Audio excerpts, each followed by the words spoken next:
Jeffrey Epstein co-conspirator Ghislaine Maxwell is asking the Supreme Court to overturn her sex trafficking conviction, arguing she should have been shielded under an earlier plea agreement between Epstein and federal prosecutors in Florida. It comes as President Donald Trump continues to brush off questions about a pardon, but hasn't ruled it out. Natalie Brand has the very latest.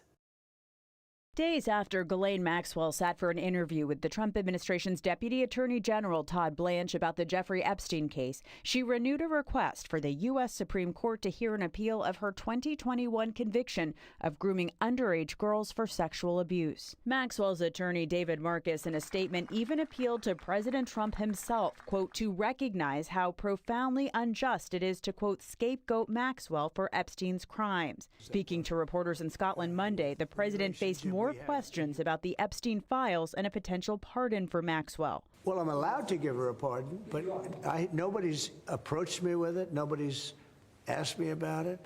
President Trump continues to try to distance himself from convicted sex offender Jeffrey Epstein and dismiss the controversy, despite bipartisan calls for more transparency. It's a hoax that's been built up way beyond proportion. But over on Capitol Hill, even the president's Republican allies acknowledge the public's desire to see the files. Epstein trafficked young women, many of them minors.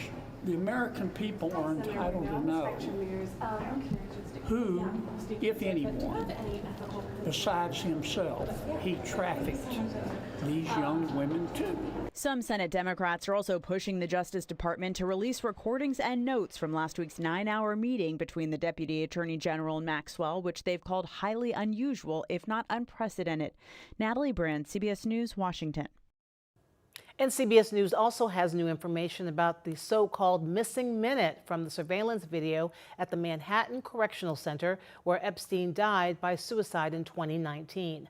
A government source says the FBI is in possession of a copy of the video that does not jump forward 1 minute. It's unclear why that section was missing when the FBI released what it said was raw footage from that night.